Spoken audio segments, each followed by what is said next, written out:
Hey everyone, welcome back to the channel. In today's video, I'm going to show you guys how to open an investment account on Bright. Are you looking to start your investment journey with Bright? Well, opening an investment account is quick and beginner friendly. Here's how to do it. First, open the Bright app and log into your account using your credentials. Once you're in, from the main dashboard, tap on the Invest tab or icon.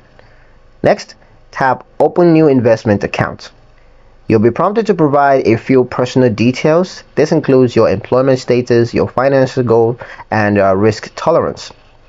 Bright may ask for verification of your identity, like uploading a photo ID and confirming your social security number. Once that's complete, review the terms and conditions and then tap Agree and Continue. Finally, you're going to be asked to link a funding source, usually a bank account. Choose your preferred account and confirm the setup.